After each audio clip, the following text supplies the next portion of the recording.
Hello friends, welcome to दृष्टि IQ। आज की वीडियो के अंदर हम लोग कवर करेंगे सितंबर महीने के सेकेंड वीक की मोस्ट इम्पॉर्टेंट करंट अफेयर्स। तो सितंबर महीने के दूसरे सप्ताह में यानी कि 8 से लेकर के 14 सितंबर के बीच में करंट अफेयर्स के जितने भी इम्पोर्टेंट क्वेश्चंस बने हैं वो सारे हम लोग आज की वीडियो में कवर करने वाले हैं। तो वीडियो बहुत ही ज़्यादा महत्वपूर्ण होने वाली है क्योंकि यहाँ से डायरेक्टली आपके एग्जाम्स के अंदर क्वेश्चंस पूछे जाएंगे। तो बिल्कुल आपको इस वीडियो को ध्यान से अंत तक देखना है, फिर आप सेकेंड वीक से आने वाले किसी भी क्वेश्चन का आंसर कर पाएंगे। आपको बता दूं कि इससे पहले हम लोगों ने सितंबर के फर्स्ट वीक की वीडियो में 1 से लेकर के 7 सितंबर तक के क्वेश्चंस को कवर कर लिया है। तो आइए बिना किसी देरी के सेकेंड वीक की करंट अफेयर्स को शुरू करते हैं।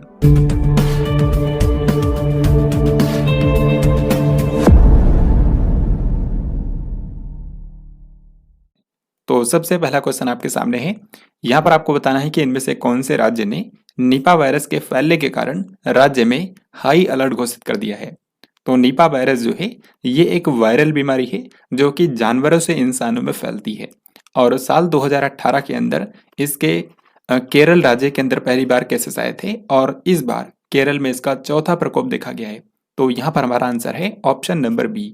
तो हाल ही में केरल राज्य में कई सारे लोगों में निपा वायरस के केसेस देखने को मिले हैं जिस कारण से यहाँ पर हाई अलर्ट घोषित कर दिया गया है। केरल के जो मुख्यमंत्री हैं उनका नाम है पिनाराई विजयन और केरल का जो नाम है वो चेंज करके केरलम करने के लिए यहाँ की कैबिनेट ने मंजूरी दे दी है। फिर इसके बाद अगला सवाल देखिए, वर्ष 2022 के शांति स्वरूप भटनागर पुरस्कार के लिए कितने वैज्ञानिकों का चयन किया गया है। तो शांति स्वरूप भटनागर कौन थे?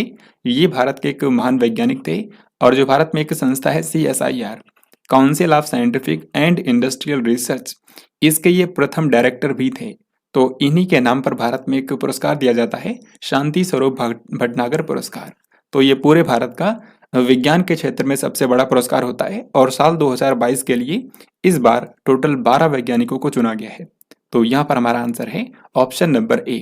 टोटल 7 श्रेणियों में ये पुरस्कार दिया जाता है, तो इस बार 7 श्रेणियों में 12 साइंटिस्ट को चयनित किया गया है। अंतर्राष्ट्रीय साक्षरता दिवस किस तिथि को मनाया जाता है? तो अंतर्राष्ट्रीय साक्षरता दिवस जो है ये साक्षरता के महत्व के बारे में जागरूकता बढ़ाने के लिए हर साल 8 सितंबर के दिन मनाया जाता है। तो यहाँ पर हमारा आंसर होगा ऑप्शन नंबर सी। साक्षरता की यहाँ पर बात आई है तो मैं आपको बता दूं कि भारत में सबसे ज्यादा साक्षरता दर है केरल राज्य के अंदर। सबसे ज्यादा साक्षरता कहाँ पर है? केरल में। और सबसे कम कहाँ पर है? सबसे कम है बिहार के अंदर। फिर ये क्वेश्चन मिलिट्री एक्सरसाइज से है। यहाँ पर आपको बताना है कि वरुण अभ्यास के 21वें संस्करण का दूसरा चरण भारत और किस देश के बीच में आयोजित किया गया है। तो वरुण नाम का जो अभ्यास होता है ये भारत और फ्रांस के बीच में होने वाला एक नौसेना अभ्यास है। भारत और फ्रांस की जो नेवी है वो एक साथ इसमें हिस्सा लेते हैं। तो इस बार इसका जो 21वां संस्करण हुआ है ये 2 चरण में हुआ है। इसका पहला चरण जनवरी में ही इस साल आयोजित किया गया था और अभी उसका सेकंड चरण हुआ है जो कि अरब सागर में आयोजित किया गया भारत और फ्रांस के बीच में। तो यहाँ पर आंसर बी होगा। भारत और फ्रांस के बीच में कुछ और अभ्यास होते हैं जैसे कि शक्ति नाम का अभ्यास भी होता है जो कि दोनों कंट्रीज की आर्मी के बीच में होता है। इसी तरीके से गरुड़ नाम का जो अभ्यास होता है ये दोनों कंट्रीज की एयरफोर्स के बीच में होता है। तो ये भी आपको याद रखने हैं। देन ये क्वेश्चन स्पोर्ट्स से है। यहाँ पर आपको बताना है कि भारत की मेजबानी में महिला एशियाई चैंपियंस ट्रॉफी 2023 हॉकी टूर्नामेंट कौन से स्थान पर आयोजित किया जाएगा। तो महिलाओं का एशियाई चैंपियंस ट्रॉफी जो है हॉकी के अंदर ये भारत के अंदर पहली बार होने वाला है। तो भारत पहली बार इसकी मेजबानी करेगा और भारत में ये झारखंड की राजधानी रांची में आयोजित किया जाएगा। तो करेक्ट आंसर है ऑप्शन नंबर ए। अभी आपको पता होगा अगर आप मेरी वीडियोस को रेगुलर देखते हैं तो कुछ ही दिनों पहले इसी तरीके से पुरुषों का एशियाई चैंपियंस ट्रॉफी हॉकी में हुआ था और वो तमिलनाडु की राजधानी चेन्नई के अंदर आयोजित किया गया था। मेंस वाला जो टूर्नामेंट है वो चेन्नई में हुआ था और अभी महिलाओं का टूर्नामेंट होने वाला है जो कि झारखंड की राजधानी रांची में आयोजित किया जाएगा। यहाँ पर मैं आपको इस टूर्नामेंट के बारे में बाकी चीजें दिखा देता हूँ। आप देख सकते हैं कि 27 अक्टूबर से लेकर के 5 नवंबर तक ये आयोजित होने वाला है। ये इसका 7वां संस्करण होगा और भारत पहली बार इसको होस्ट करने वाला है।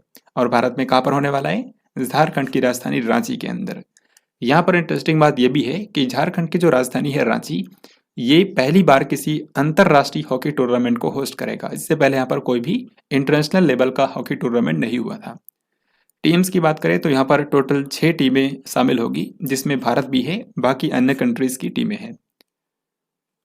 सरकार ने किसे दूरसंचार विभाग का सचिव नियुक्त किया है? तो भारत का जो दूरसंचार विभाग है, यानी कि डिपार्टमेंट ऑफ टेलीकम्युनिकेशंस, उसके नए सचिव हाल ही में बन गए हैं नीरज मित्तल। तो यहाँ पर आंसर है ऑप्शन नंबर डी। तो अपॉइंटमेंट का क्वेश्चन है और बिल्कुल आपको ऐसे ही डायरेक्टली याद रखना है, दूरसंचार विभाग के नए सेक्रेटरी बन गए हैं नीरज मित्तल। फिर ये क्वेश्चन बताइए क्या होगा इसका आंसर। सिमोना हालेप को डोपिंग उल्लंघन के कारण 4 साल के लिए निलंबित कर दिया गया है, ये किस देश से हैं? तो सिमोना हालेप जो हैं, ये रोमानिया जो कंट्री है वहाँ की एक फेमस टेनिस खिलाड़ी हैं और इनके ऊपर अब 4 साल का बैन लग गया है, क्योंकि इन्होंने डोपिंग के नियमों का उल्लंघन किया है। यानी कि इन्होंने अपनी परफॉर्मेंस को एनहेंस करने के लिए कुछ ऐसे सब्सटेंसेस लिए जो कि बैंड हैं, उनको उपयोग करना वर्जित है। तो डोपिंग के नियमों का उल्लंघन करने के चलते ही मशहूर टेनिस खिलाड़ी सिमोना हालेप को 4 साल के लिए पेशेवर टेनिस में हिस्सा लेने से निलंबित कर दिया गया है। तो ये रोमानिया के खिलाड़ी हैं, सो हमारा आंसर होगा ऑप्शन नंबर सी। आपको बता दूं कि ये 2 बार ग्रैंड स्लैम भी जीत चुकी हैं और एक समय ये दुनिया की नंबर 1 टेनिस प्लेयर भी थी। फिर ये क्वेश्चन अपॉइंटमेंट का काफी महत्वपूर्ण क्वेश्चन है। आपको बताना है कि श्रीलंका में भारत के अगले उच्चायुक्त के रूप में किसे नियुक्त किया गया है? तो श्रीलंका जो कि भारत का पड़ोसी देश है, यहाँ पर भारत के अगले हाई कमिश्नर होंगे संतोष झा। तो यहाँ पर हमारा आंसर है ऑप्शन नंबर ए। एक्चुअल में इससे पहले संतोष झा जो हैं, ये बेल्जियम जो कंट्री है वहाँ पर भारत के राजदूत थे, लेकिन अब इनको वहाँ से श्रीलंका में भेज दिया गया है। तो ये श्रीलंका में भारत के उच्चायुक्त होंगे। और श्रीलंका में जो अभी तक थे गोपाल बागले, इनको भी अब दूसरी जगह पर शिफ्ट कर दिया गया है, इनको ऑस्ट्रेलिया में भेज दिया गया है। तो ऑस्ट्रेलिया के उच्चायुक्त कौन बन गए हैं? गोपाल बागले। यही आप देखिए अगले क्वेश्चन में यही आपसे पूछा गया है कि ऑस्ट्रेलिया में भारत का अगला उच्चायुक्त कौन होगा? तो ऑस्ट्रेलिया में भारत के अगले उच्चायुक्त होंगे गोपाल बागले। तो करेक्ट आंसर है ऑप्शन नंबर बी। फिर इस क्वेश्चन में आपको बताना है 13 सितंबर 2023 को भारत को कौन से देश से पहला C-295 MW परिवहन विमान मिला है? तो C-295 MW जो है ये एक ट्रांसपोर्ट एयरक्राफ्ट है, यानी कि इसका उपयोग जो है वो सामानों को एक जगह से दूसरी जगह तक पहुंचाने के लिए किया जाता है। तो C-295 MW परिवहन विमान के लिए भारत ने स्पेन के साथ में सौदा किया था और अब उसी के तहत जो पहला विमान है वो हाल ही में भारत को मिल गया है। तो यहाँ पर आंसर हो जाएगा ऑप्शन नंबर सी। यहाँ पर आपको बता दूं कि भारत ने कुल 56 विमानों के लिए सौदा किया था, जिनमें से 16 तो स्पेन से डायरेक्टली भारत में इंपोर्ट कर लिए जाएंगे, वहीं से इनको लाया जाएगा भारत में। बाकी जो 40 हैं उनको इंडिया के अंदर ही मेक इन इंडिया प्रोजेक्ट के तहत बनाया जाएगा। 40 जो एयरक्राफ्ट हैं उनको भारत में ही टाटा के द्वारा बनाया जाएगा। फिर इस क्वेश्चन का आंसर बताइए क्या होगा। किस देश में आए मराकेश सफी भूकंप 2023 के चलते लगभग 3000 लोगों की मौत हो गई है? तो मराकेश और सफी ये जो दोनों नाम हैं ये मोरक्को के शहरों के नाम हैं और यहीं पर हाल ही में एक शक्तिशाली भूकंप आया था जिसमें 3000 से भी ज्यादा लोगों की डेथ हो गई है। तो यहाँ पर करेक्ट आंसर होगा ऑप्शन नंबर ए, यानी कि मोरक्को। मोरक्को जो देश है ये अफ्रीका महाद्वीप के पश्चिमी हिस्से में पड़ता है और यहाँ पर हाल ही में 6.8 मैग्नीट्यूड का एक भूकंप आया था जिसमें लगभग 3000 से भी ज्यादा लोग मारे गए। आपको बता दूं कि इस अर्थक्वेक के चलते आसपास के जो कंट्रीज हैं वो भी प्रभावित हुए थे, लेकिन सबसे ज्यादा प्रभावित हुआ है मोरक्को देश। मोरक्को में आए इस भूकंप के अलावा एक और प्राकृतिक आपदा इस हफ्ते आई थी जिसके बारे में मैं आपको आगे बताऊंगा और वो इस साल की अब तक की सबसे बड़ी प्राकृतिक दुर्घटना है। तो आगे देखते हैं।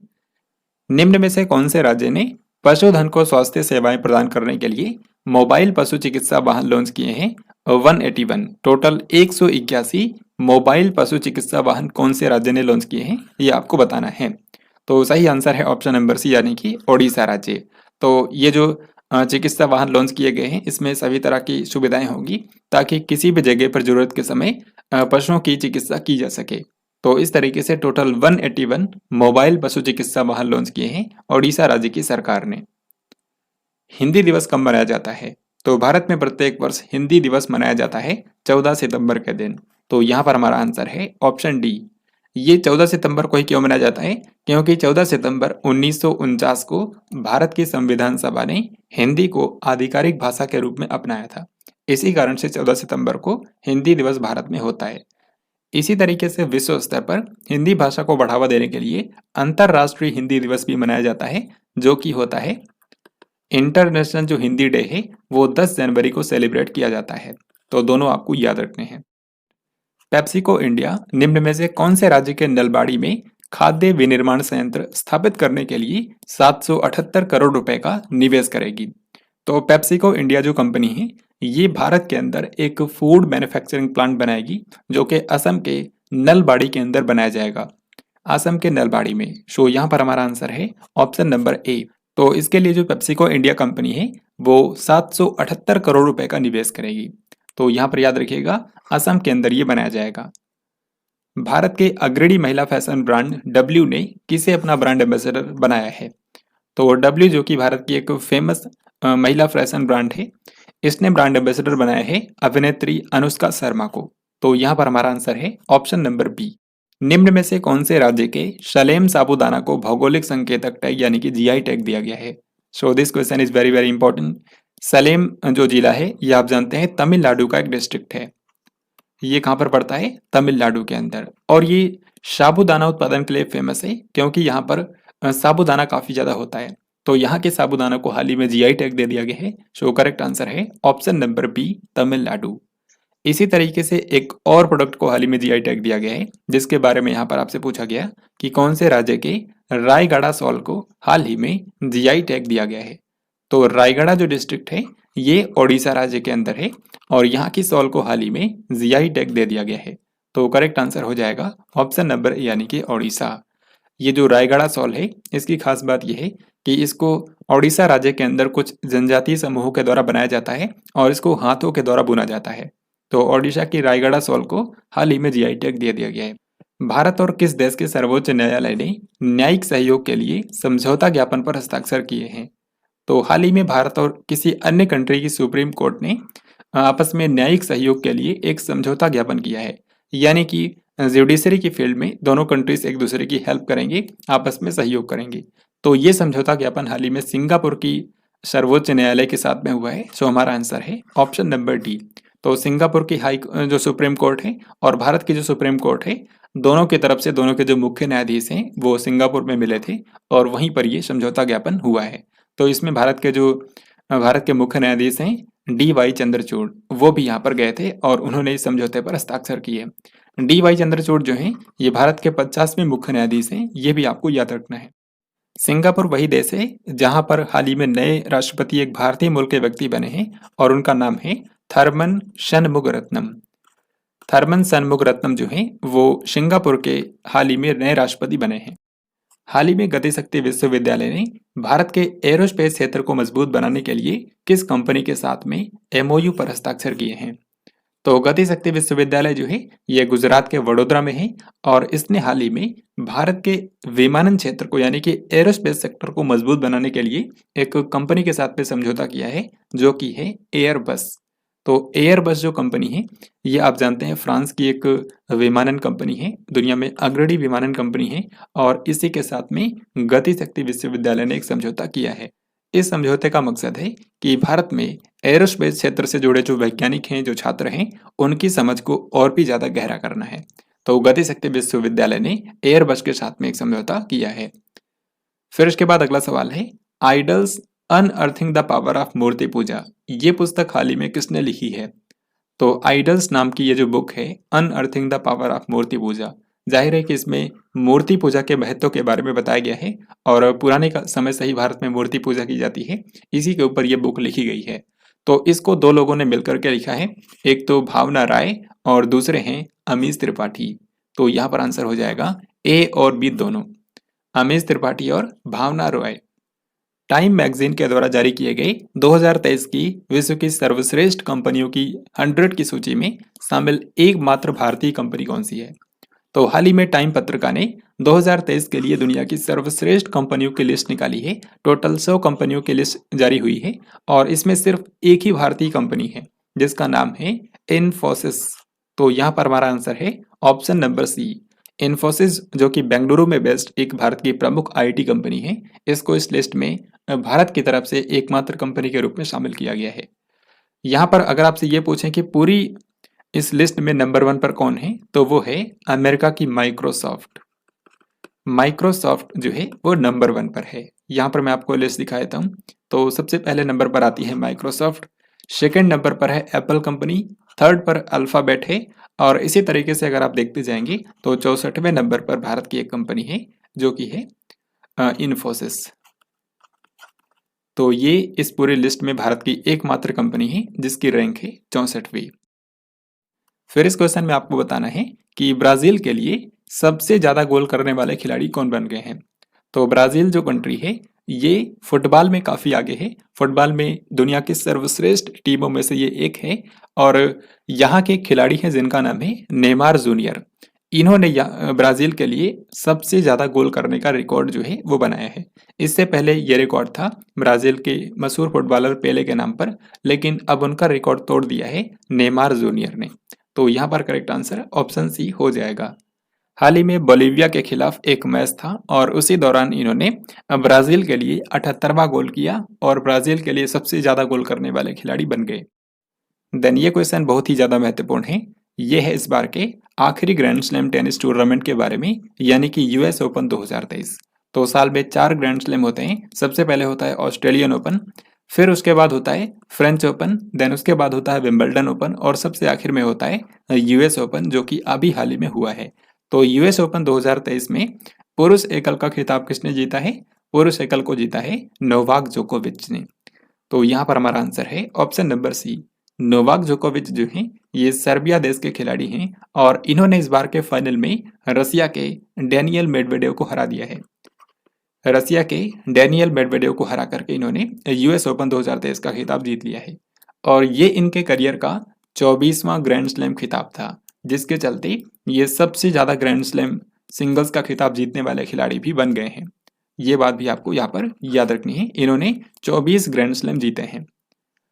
यहाँ पर मैं आपको एक और फोटो दिखाता हूँ। आप यहाँ पर देख सकते हैं जो राइट साइड में है ये है नोवाक जोकोविच, जिन्होंने यहाँ पर पुरुष एकल का खिताब जीत लिया है और इन्होंने फाइनल में रूस के डेनियल मेदवेदेव को हरा दिया है।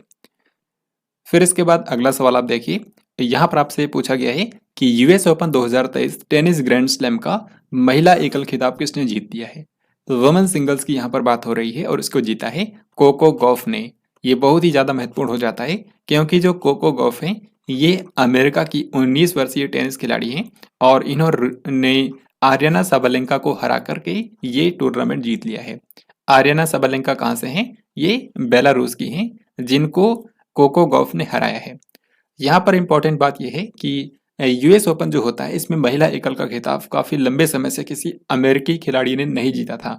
साल 1999 के अंदर सेरेना विलियम्स ने आखिरी बार अमेरिका के लिए यूएस ओपन में महिला एकल का खिताब जीता था और अभी कोको गॉफ ने इस बार जीत लिया है। तो कोको गॉफ का ये पहला ग्रैंड स्लैम खिताब है, ये बात भी आपको याद रखनी है। यहाँ पर भी आप इसमें फोटो में देख सकते हैं। यहाँ पर लेफ्ट साइड में है कोको गॉफ जो कि विनर हैं और इन्होंने फाइनल में बेलारूस की आर्यना साबालेंका को हराया। फिर इसके बाद अगला सवाल देखते हैं। यूएस ओपन 2023 टेनिस टूर्नामेंट में पुरुष युगल का खिताब किस जोड़ी ने जीता है? तो जनरली क्या होता है, जो मेंस डबल्स होता है जिसमें दो दो खिलाड़ी दोनों साइड में होते हैं, इसके बारे में एग्जाम में क्वेश्चन कम ही पूछा जाता है। लेकिन इस बार का जो मेंस डबल्स हुआ है उसमें फाइनल में भारत के भी एक खिलाड़ी थे, हालांकि वो फाइनल में जीत नहीं पाए। तो उनका नाम भी मैं आपको बताऊंगा, वो है रोहन बोपन्ना। तो रोहन बोपन्ना और मैथ्यू एबडेन जो है ये ऑस्ट्रेलिया के हैं। तो इस जोड़ी ने इसको जीता नहीं है, ये फाइनल में पहुंचे थे लेकिन फाइनल में ये हार गए। तो इनको मिला है सिल्वर मेडल आप बोल सकते हैं, या फिर फाइनलिस्ट ट्रॉफी दी जाती है। अभी मैं आपको वो दिखाऊंगा भी किस तरीके से होती है। तो इसमें विजेता जो है उनका नाम है राजीव राम और जो सैलिसबरी। राजीव राम जो हैं ये अमेरिका से हैं और जो सैलिसबरी जो हैं ये ब्रिटेन के हैं। तो इन दोनों खिलाड़ियों की जोड़ी ने इस बार का मेंस डबल्स जीता है और इन्होंने फाइनल में जिस जोड़ी को हराया था उसमें भारत के भी एक खिलाड़ी थे जिनका नाम है रोहन बोपन्ना और ऑस्ट्रेलिया के भी एक खिलाड़ी थे जिनका नाम था मैथ्यू एबडेन। अब ये भी मैं आपको फोटो में दिखा देता हूँ ताकि आपको अच्छे से क्लियर हो पाए। ये जो आप दोनों खिलाड़ी देख रहे हैं ये इस बार के यूएस ओपन के मेंस डबल्स के विजेता हैं, जिनमें से एक तो है राजीव राम और दूसरे खिलाड़ी हैं जो सैलिसबरी। इन्होंने इसको जीता है और जिनको हरा करके इन्होंने जीता है उनमें से एक भारतीय भी थे। यहाँ पर आप देख सकते हैं इन दोनों खिलाड़ियों को फाइनलिस्ट ट्रॉफी दी गई है क्योंकि ये फाइनल में पहुंचे थे लेकिन वहां पर ये हार गए। तो इनमें से एक तो भारत के हैं रोहन बोपन्ना, और इन्होंने जिस के साथ में खेला था उनका नाम है मैथ्यू एबडन, जो कि ऑस्ट्रेलिया के हैं। तो इतना ही आपको इस बार के यूएस ओपन के बारे में याद रखना है। अब हम आगे बढ़ते हैं। फिर नेक्स्ट क्वेश्चन में आपसे पूछा गया है कि राष्ट्रीय आधुनिक कला संग्रहालय ने कौन से स्थान पर roots and roots past present and continuous प्रदर्शनी आयोजित की है। तो ये जो प्रदर्शनी है roots and roots past present and continuous, तो ये प्रदर्शनी हाल ही में G20 सम्मेलन के दौरान शुरू हुई है 9 सितंबर को। जो G20 कंट्रीज के लीडर्स की वाइब्स आई थी, उन्हीं के द्वारा इसका उद्घाटन किया गया था। तो ये जो प्रदर्शनी है ये नई दिल्ली के अंदर आयोजित की गई थी। संस्कृति मंत्रालय के अंतर्गत राष्ट्रीय आधुनिक कला संग्रहालय ने इसका आयोजन किया था। तो इस प्रदर्शनी में क्या है कि पूरे देश भर से कई सारी दुर्लभ कलाकृतियां ला करके यहाँ पर रखी गई थी, और इसको आयोजित करने का मेन मकसद था कि दुनिया के सामने भारत की जो सांस्कृतिक विरासत है उसको प्रदर्शित करना। तो रूट्स एंड रूट्स नाम की ये जो प्रदर्शनी है ये दिल्ली के अंदर आयोजित की गई थी। सो हमारा आंसर है ऑप्शन नंबर बी। ये अभी चल ही रही है, 9 सितंबर को इसको स्टार्ट कर दिया गया था और ये नेक्स्ट ईयर 2 अप्रैल तक ये चलती रहेगी। तो करेक्ट आंसर है दिल्ली। इनमें से कौन से देश ने 49वां किंग्स कप पुरुष फुटबॉल टूर्नामेंट जीता है। तो किंग्स कप जो टूर्नामेंट होता है ये पुरुषों के लिए एक अंतरराष्ट्रीय स्तर का फुटबॉल टूर्नामेंट है, और इस बार इसका जो 49वां संस्करण हुआ है वो थाईलैंड के अंदर आयोजित किया गया। आयोजन इसका कहाँ पर हुआ है, थाईलैंड के अंदर। लेकिन सवाल में पूछा गया है कि इसको जीता किसने है, तो इसको जीता है इराक ने। सो यहाँ पर हमारा आंसर है ऑप्शन नंबर सी। इसमें भारत की टीम भी शामिल हुई थी लेकिन भारत जो है वो सेमीफाइनल में हार गया था। इराक यहाँ पर विजेता बना है जिसने थाईलैंड को हरा करके ये टूर्नामेंट जीता है। तो इसमें आपको सिर्फ 2 ही बातें याद रखनी है, इराक ने इसको जीता है और थाईलैंड के अंदर इसका आयोजन किया गया है। 13 सितंबर 2023 को गांधीनगर से आयुष्मान भव अभियान की शुरुआत किसने की है। तो सबसे पहले आपको बता दूं कि ये जो आयुष्मान भव अभियान है ये भारत के हेल्थ मिनिस्ट्री की एक पहल है। भारत का जो स्वास्थ्य और परिवार कल्याण मंत्रालय है उसकी ये एक पहल है, और इसका मेन मकसद है कि देश के सभी लोगों तक स्वास्थ्य सुविधाएं उपलब्ध कराना। तो आयुष्मान भव अभियान जो है हाल ही में इसको गुजरात के गांधीनगर में जो वहाँ का राजभवन है वहां से इसको लॉन्च किया गया है। तो भारत की राष्ट्रपति द्रौपदी मुर्मू ने इसको लॉन्च किया है। सो हमारा आंसर हो जाएगा ऑप्शन नंबर बी। फिर ये क्वेश्चन स्पोर्ट्स से है और बहुत ही ज्यादा महत्वपूर्ण है। आपको बताना है कि एशियाई खेल 2022 के लिए भारतीय दल में एथलीटों की संख्या कितनी है। तो एशियन गेम्स 2022 की शुरुआत हो चुकी है और ये जो टूर्नामेंट है ये चीन के हंगझाऊ शहर में आयोजित किया जा रहा है। तो इसमें जो भारतीय दल गया है उसमें टोटल 921 मेंबर्स हैं। टोटल भारतीय दल में 921 सदस्य हैं, जिनमें से 655 तो एथलीट हैं जो कि खेलों में विभिन्न खेलों में हिस्सा लेंगे। इसके अलावा यहाँ पर 260 कोच हैं। खिलाड़ियों के जो कोच हैं उनकी संख्या है 260, और बाकी यहाँ पर सहायक कर्मचारी हैं। तो खेलों में जो भाग लेने वाले खिलाड़ी गए हैं वो हैं 655, और यही इस क्वेश्चन में पूछा गया है। तो हमारा आंसर हो जाएगा ऑप्शन नंबर सी 655। यहीं पर अगर मैं आपसे पूछूं कि जो भारतीय दल गया है एशियन गेम्स में उसके लिए आधिकारिक प्रायोजक कौन सी कंपनी को बनाया गया था, तो ये मैंने आपको पिछली वीडियो के अंदर बताया था। वो कंपनी है अमूल। तो भारतीय दल का आधिकारिक प्रायोजक है अमूल कंपनी। बाकी यहाँ पर 19वें एशियन गेम्स के बारे में सारी डिटेल्स देख सकते हैं। पिछली वीडियो के अंदर भी मैंने आपको ये सारी चीजें बताई थी। 13 सितंबर 2023 को कौन से केंद्रीय मंत्री ने स्किल इंडिया डिजिटल का शुभारंभ किया है। तो स्किल इंडिया डिजिटल क्या है ये आप इसके नाम से ही समझ सकते हैं। ये एक ऑनलाइन प्लेटफॉर्म है जिसके ऊपर कौशल से रिलेटेड सभी तरह की जो पहल हैं उनको इंटीग्रेट किया गया है। यानी कि भारत में लोगों को कौशल प्रदान करने के लिए जो भी सरकार की पहल हैं उन सभी के लिए एक इंटीग्रेटेड पोर्टल बनाया गया है जिसको नाम दिया गया है स्किल इंडिया डिजिटल, यानी कि SID। तो हाल ही में इसको लॉन्च किया है भारत के कौशल विकास और उद्यमिता मंत्री यानी कि धर्मेंद्र प्रधान ने, जो कि भारत के शिक्षा मंत्री भी हैं। 8 सितंबर 2023 को भारत और बांग्लादेश के बीच में कुल कितने समझौता ज्ञापनों पर हस्ताक्षर किए गए हैं। तो हाल ही में क्या हुआ था, G20 समिट 2023 के अंदर पार्टिसिपेट करने के लिए बांग्लादेश की जो प्रधानमंत्री हैं शेख हसीना, वो भारत की यात्रा पर आई थी, और उनकी भारत की इस विजिट के दौरान भारत और बांग्लादेश के बीच में कुल 3 समझौतों पर हस्ताक्षर किए गए हैं। तो यहाँ पर आंसर हो जाएगा ऑप्शन नंबर बी। अब मैं आपको दिखाता हूँ कि ये 3 समझौते कौन-कौन से हुए हैं। पहला समझौता हुआ है डिजिटल भुगतान तंत्र में सहयोग के लिए। डिजिटल पेमेंट मैकेनिज्म में सहयोग के लिए दोनों कंट्रीज ने समझौता किया है। तो भारत का national payments corporation of India यानी कि एनपीसीआई और इसी तरीके से बांग्लादेश का जो है बांग्लादेश बैंक, इन दोनों ने समझौता किया है। फिर इसके बाद एक समझौता हुआ है दोनों कंट्रीज के बीच में सांस्कृतिक आदान प्रदान का जो कार्यक्रम है, कल्चरल एक्सचेंज प्रोग्राम है जो उसको 2023-2025 के लिए रिन्यू किया जाएगा। तो इसके लिए एक समझौता हुआ है।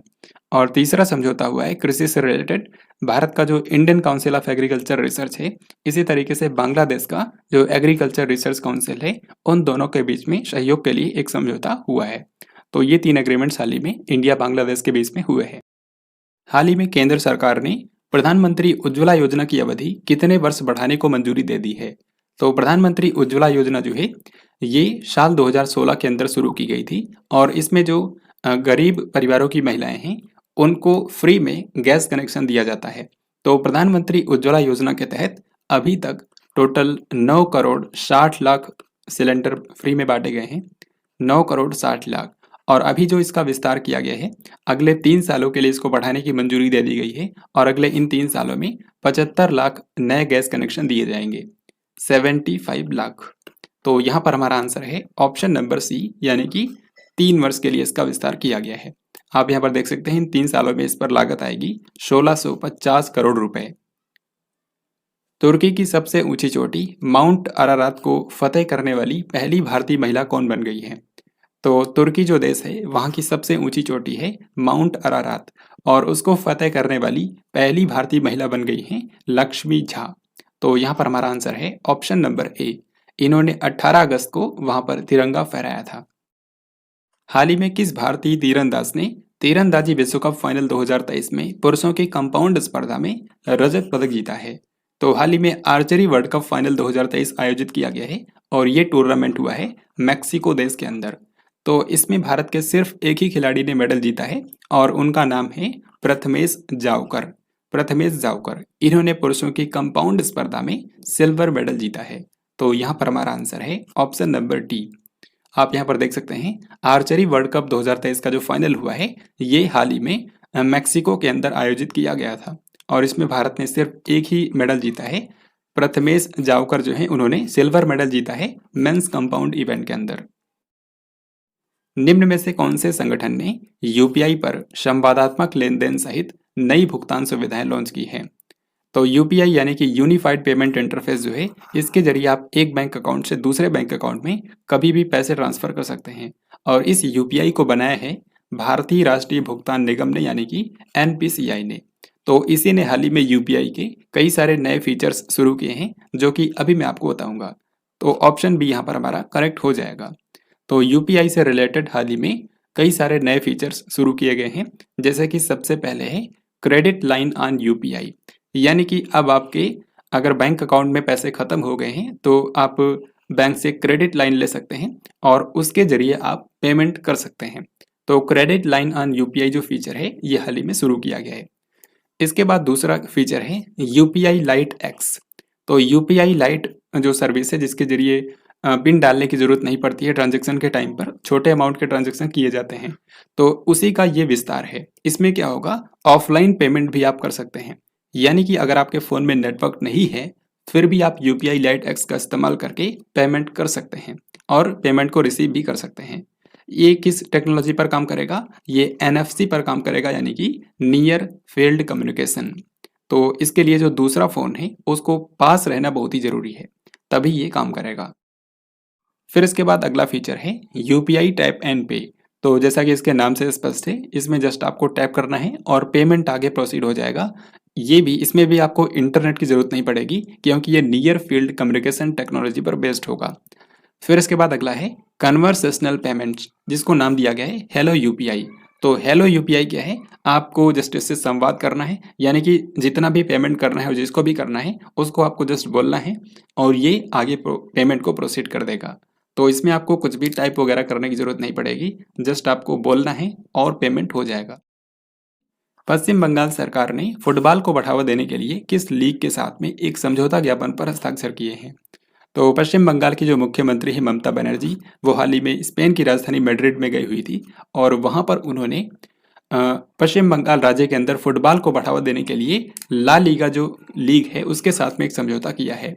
ला लीगा जो है ये स्पेन की फुटबॉल लीग है और इसी के साथ में पश्चिम बंगाल सरकार ने एक समझौता किया है ताकि राज्य में फुटबॉल को बढ़ावा दिया जा सके।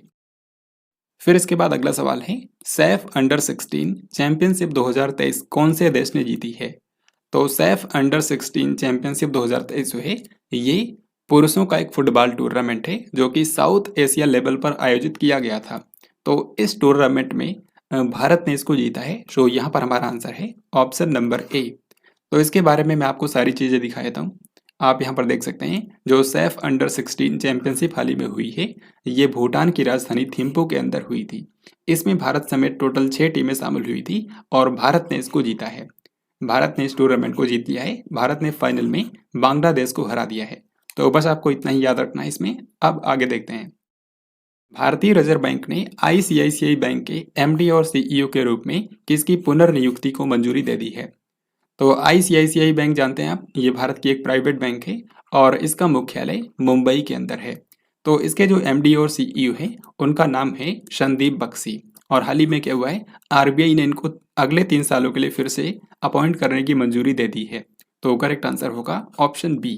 तो यही इसके एमडी और सीईओ बने रहेंगे। डेनिस ऑस्टिन का हाल ही में 76 वर्ष की आयु में निधन हो गया। ये किस सॉफ्टवेयर के सह निर्माता थे?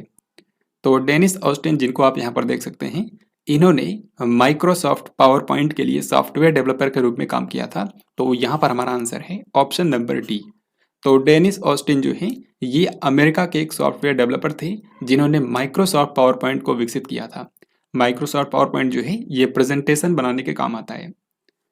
भारत के किस बैडमिंटन खिलाड़ी ने Indonesia masters super 100 badminton tournament के पुरुष एकल का खिताब जीत लिया है? तो इंडोनेशिया मास्टर्स जो है ये बैडमिंटन का एक टूर्नामेंट हाल ही में हुआ है और इसमें पुरुष एकल का खिताब जीता है किरण जॉर्ज ने। यहाँ पर महत्वपूर्ण इसलिए है क्योंकि ये भारत के खिलाड़ी हैं जिन्होंने इंडोनेशिया मास्टर्स में पुरुष एकल का खिताब जीत लिया है। हाल ही में फीबा बास्केटबॉल विश्व कप 2023 का खिताब किस देश ने जीत लिया है? तो जिस तरीके से फुटबॉल की अंतर्राष्ट्रीय संस्था है फीफा, उसी तरीके से बास्केटबॉल की अंतर्राष्ट्रीय संस्था का नाम है फीबा। तो हाल ही में फीबा बास्केटबॉल वर्ल्ड कप 2023 का आयोजन किया गया है और इसको जीत लिया है जर्मनी ने। तो यहाँ पर हमारा आंसर हो जाएगा ऑप्शन नंबर सी। आपको बता दूं कि जर्मनी ने पहली बार यह खिताब जीता है और इसने फाइनल में सर्बिया को हरा दिया है। और ये टूर्नामेंट कहाँ पर हुआ था? यहाँ पर आप देख सकते हैं ये टूर्नामेंट इस बार 3 देशों के अंदर आयोजित किया गया है, फिलीपींस, जापान और इंडोनेशिया। फिलीपींस, जापान और इंडोनेशिया, यहाँ पर आप इसके लोगो में भी देख सकते हैं। तो जर्मनी ने इसको पहली बार जीता है और इसने फाइनल में सर्बिया को हराया है। हाल ही में केंद्र सरकार ने कितने वित्तीय परिव्यय के साथ ई कोर्ट परियोजना के तीसरे चरण को मंजूरी दे दी है?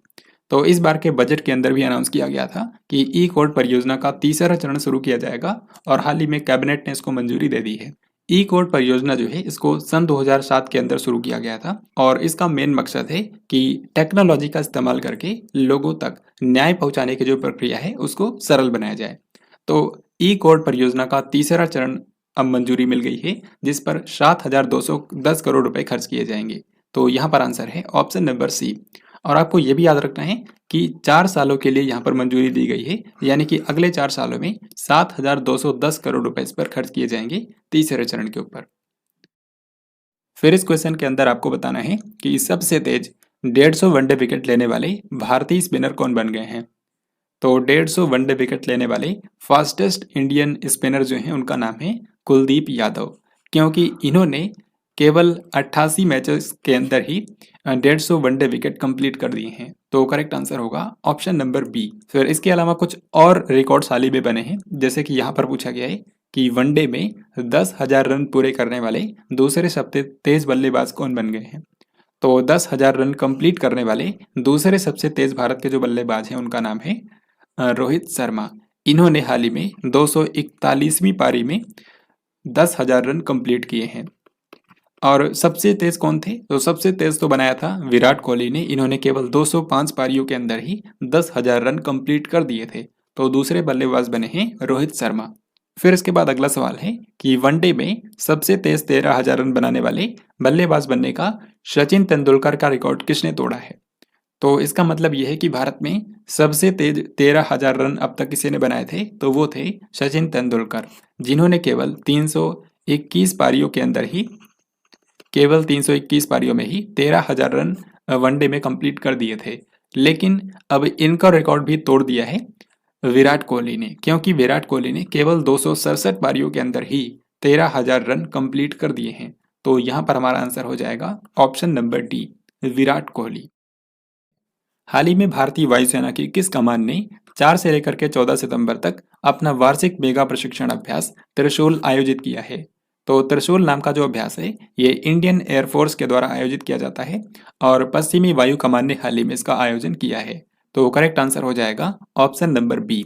तो जिस दौरान G20 सम्मेलन भारत में हुआ था उसी दौरान 4 से लेकर के 14 सितंबर के बीच में इंडियन एयरफोर्स ने भारत की पश्चिमी सीमा के आसपास ये अभ्यास किया था जिसका नाम है त्रिशूल।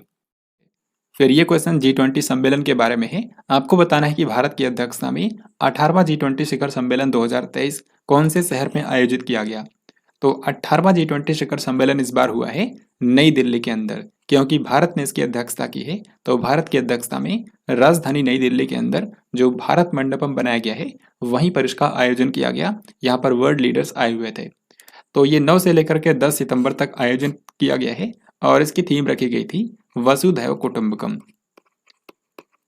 भारत की G20 प्रेसिडेंसी की थीम थी वसुधैव कुटुंबकम, जिसका मतलब है one earth, one family, one future.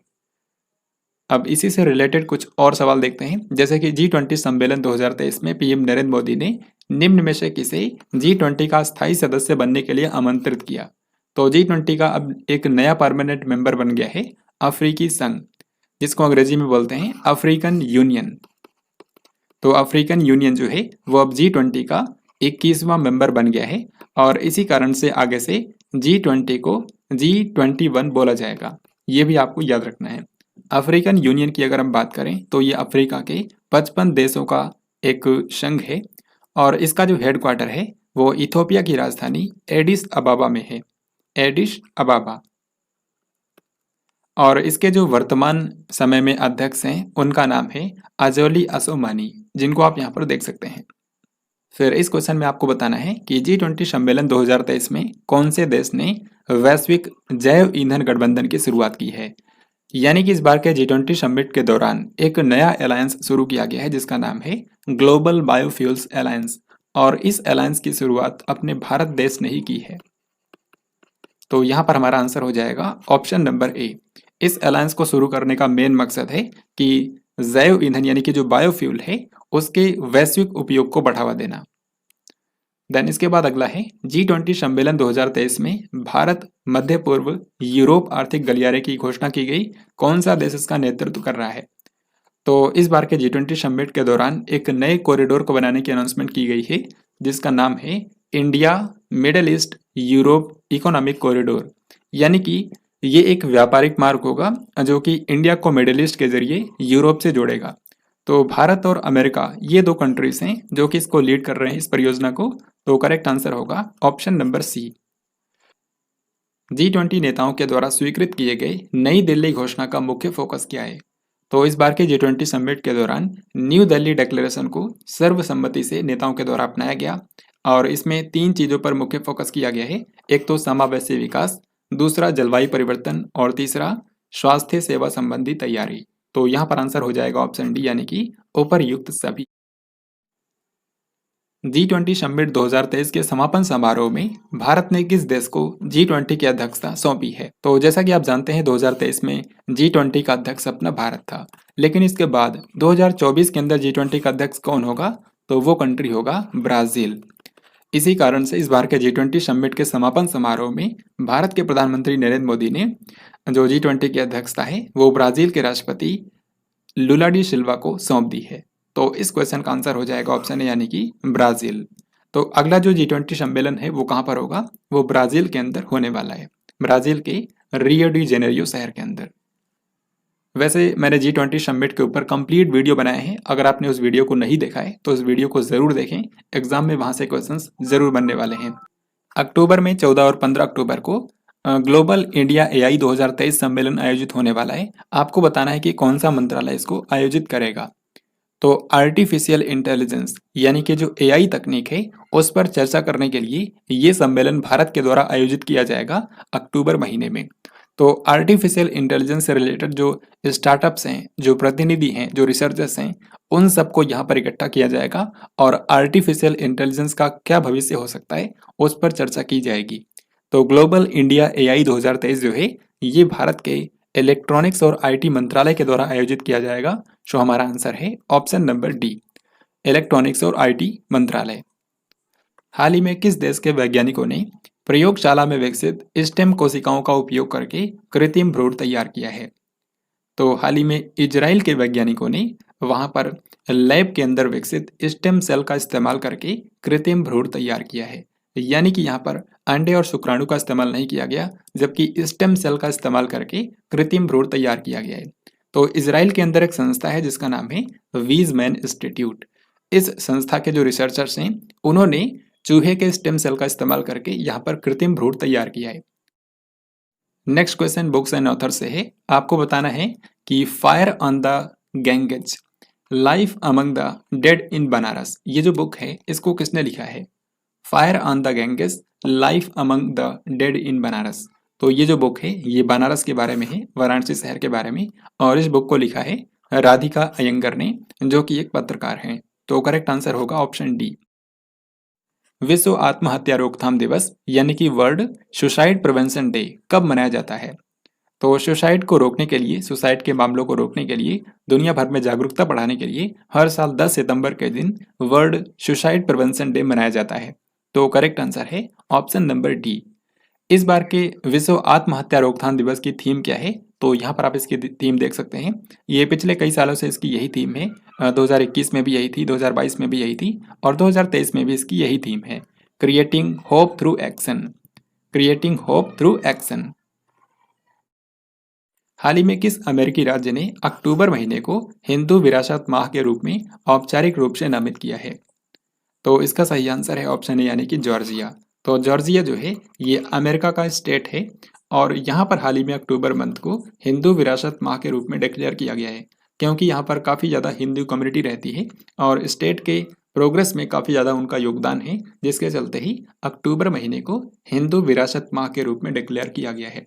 अक्टूबर महीने को ही क्यों चुना गया? क्योंकि अक्टूबर महीने के दौरान कई सारे हिंदू धर्म से रिलेटेड त्यौहार होते हैं, जैसे कि नवरात्रि, इसके अलावा दशहरा, दीपावली भी इसी टाइम पर होता है। तो हिंदू विरासत माह जो है वो जॉर्जिया ने डिक्लेयर किया है। हाल ही में किस देश में तूफान डेनियल के कारण आई बाढ़ से 6000 से अधिक लोगों की मौत हो गई है? तो डेनियल जो स्टॉर्म आया था ये आया था मेडिटेरेनियन सी में, यानी कि भूमध्य सागर में।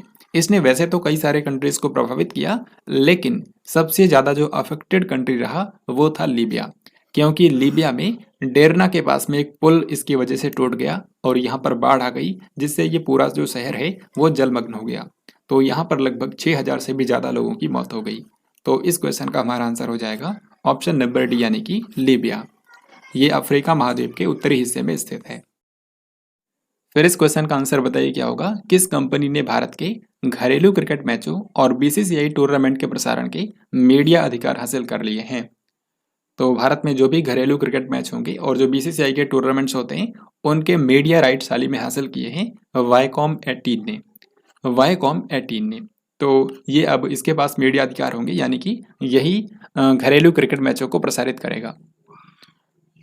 निम्न में से किस रेलवे जोन ने पीएमआई दक्षिण एशिया पुरस्कार 2023 जीता है?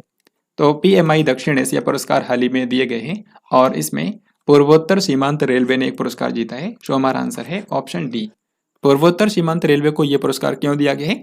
क्योंकि इसने हाथियों की जान बचाने के लिए एक माइक्रो प्रोजेक्ट तैयार किया है जिसका नाम है इंट्रोजन डिटेक्शन सिस्टम।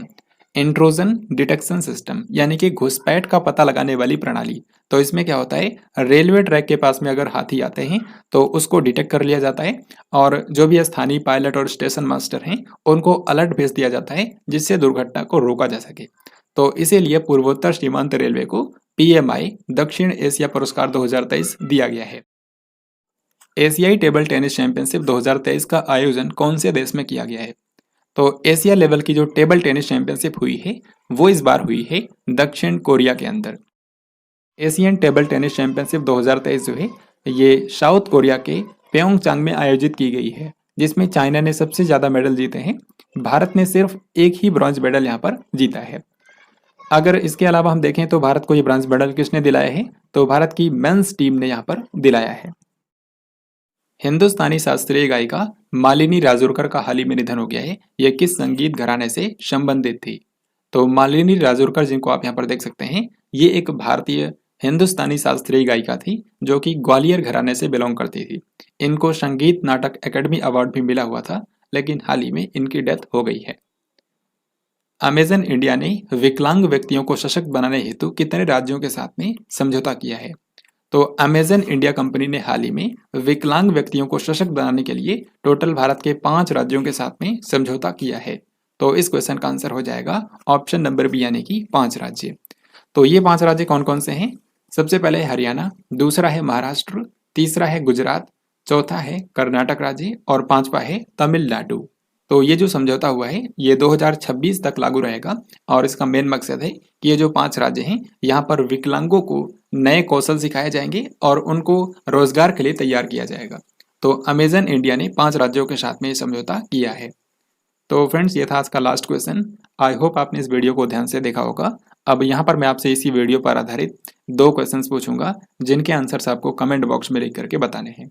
तो सबसे पहला क्वेश्चन है, US open 2023 tennis grand slam का महिला एकल खिताब किसने जीता है? और दूसरा सवाल है कि भारत की अध्यक्षता में 18वां G20 सम्मेलन कौन से शहर में आयोजित किया गया? तो इन दोनों क्वेश्चंस के आंसर आपको कमेंट बॉक्स में देने हैं। इस तरीके से फाइनली हम लोगों ने सितंबर के दूसरे सप्ताह से करंट अफेयर्स के जितने भी महत्वपूर्ण क्वेश्चंस बन सकते थे उनको हम लोगों ने यहाँ पर कवर कर दिया है। आई होप आपको आज का ये वीडियो पसंद आया होगा। अगर आपको ये वीडियो पसंद आया है तो इस वीडियो को लाइक और शेयर जरूर करें, साथ ही कमेंट बॉक्स में लिख करके बताएं कि ये वीडियो आपको कैसा लगा है। अगर आप इस चैनल पर पहली बार आए हैं तो इस चैनल को अभी सब्सक्राइब कर लें, क्योंकि करंट अफेयर्स के ऐसे ही इंपॉर्टेंट वीडियोज आप यहाँ पर देख सकते हैं। तो हम लोग किसी अन्य वीडियो के अंदर जल्दी मिलते हैं, तब तक के लिए जय हिंद, वंदे मातरम।